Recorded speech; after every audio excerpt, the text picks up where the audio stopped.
La mujer que es víctima de la violencia es una situación que directamente ella está denunciando lo que le está pasando. Cuando va un tercero, independientemente que sea hijo, familiar, vecino, lo que sea, ¿qué se hace? ¿Primero se contacta a la mujer o directamente se va hacia el foco del asunto? Bueno, en la oficina lo que se hace es recibir el relato, tanto de la persona directamente afectada como de otra persona que viene a relatar el hecho de otra. Se evalúa el riesgo y se deriva a conocimiento del Poder Judicial. ¿Qué es lo que va a pasar? Como se está relatando el hecho sobre una mujer que afecta a una mujer adulta, el juzgado civil cuando lo reciba o el juzgado penal va a citar a esta persona para entablar conversación con ellos. O sea, se le va a recibir una declaración directamente a la persona afectada. Y ahí, en el ámbito civil, la persona va a decir si quiere esta medida de protección que la otra persona está pidiendo, y en el ámbito penal le va a preguntar seguramente si es un delito de acción pública, le va a preguntar algunos detalles porque la investigación tiene que continuar. En cambio, si se trata de un delito dependiente de instancia privada, se le va a requerir ese instar la acción. Por ejemplo, lesiones leves es un típico delito de instancia privada. Ahora, ¿qué pasa si la víctima niega? Va un vecino denuncia o un familiar denuncia y la víctima niega. Bueno, en el ámbito civil, digamos que es poco lo que se puede hacer porque es un proceso cautelar que lo único que busca es dictar una medida de protección porque la persona afectada lo está requiriendo. En el ámbito penal existen otras formas de investigar. De hecho, ha sucedido, hay bastantes casos donde, por ejemplo, la persona directamente afectada, por ejemplo, ha venido a la oficina, se ha derivado conocimiento del juzgado penal. Cuando el juzgado penal la cita para ratificar esta denuncia, la persona dice, bueno, en realidad esto no pasó, fue porque yo quería iniciar un proceso, porque quería una provisión de acercamiento, pero ya las cosas han cambiado. El juzgado penal justamente ha tomado este desdecirse de la víctima, que antes se tomaba como una cuestión negativa, es decir, bueno, mintió en el proceso, en realidad lo toma como un hecho más de lo que sucede cuando se habla del círculo de la violencia. O sea, en realidad se lo toma como un elemento que comprueba que existió un hecho de violencia. ¿Qué pasa cuando, o no sé si alguna vez les ha pasado, recibir la denuncia de parte de un hijo, y si este hijo es menor? Porque, digo, toda la valentía que necesita un hijo para denunciar, en algún caso, a la pareja de la madre o a su propio padre biológico en relación a la violencia sufrida por su madre. ¿Ustedes pueden tomar denuncias de menores o no? Sí. En realidad han venido generalmente cuando vienen niñas o niños, están acompañados por alguno de sus padres, con lo cual es quien autoriza que se le tome el relato. Si el relato no incluye ninguna cuestión que pueda calificarse a priori como lesiones o abuso sexual, no hay problema en tomarle, digamos, el relato y luego enviarlo a la sede civil o penal.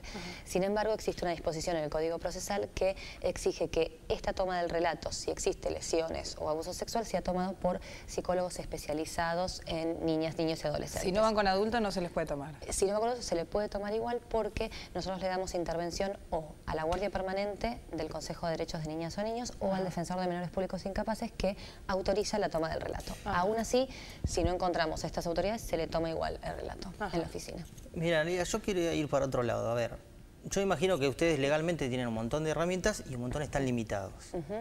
Cuando vos sabés qué pasa y te lo niegan, cuando ustedes saben qué pasa y te lo niegan y dicen, bueno, porque hay un montón de cuestiones psicológicas que evidentemente la mujer golpeada, la mujer que sufre todos estos temas, prefiere negarlo. Y después pasa otra vez y te tenés que enfrentar de nuevo a esa mujer o hablar de nuevo con esa mujer a la cual vos ya tenías una denuncia y ella la negó.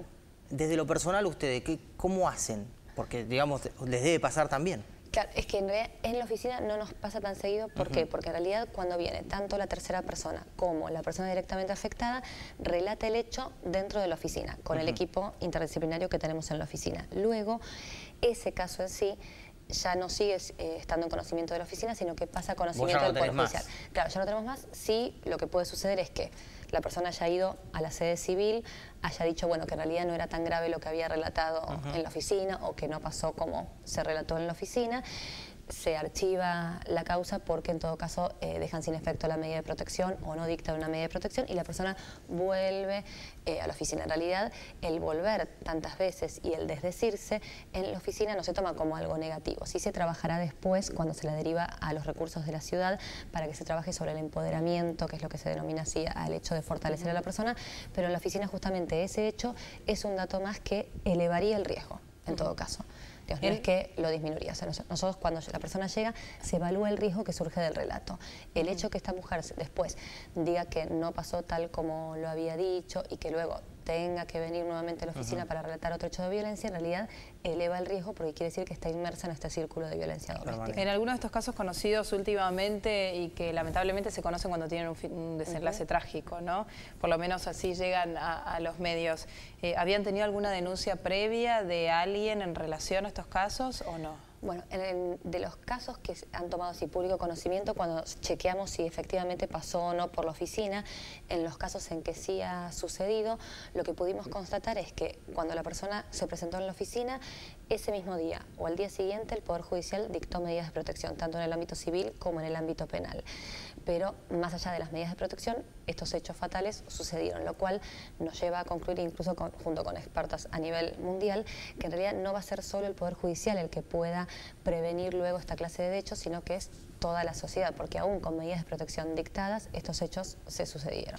Nosotros te agradecemos mucho el haber venido, Analía, y bueno, seguiremos en contacto porque este es un tema en el cual los medios también tienen que aportar, ¿no? su granito de arena. Analía Monferrer, la titular de la oficina creada por la jueza Hayton de Nolasco, gracias por haber venido. No, a ustedes. Nos vamos a una pausa, ya volvemos en Manda 3.0. No se vayan.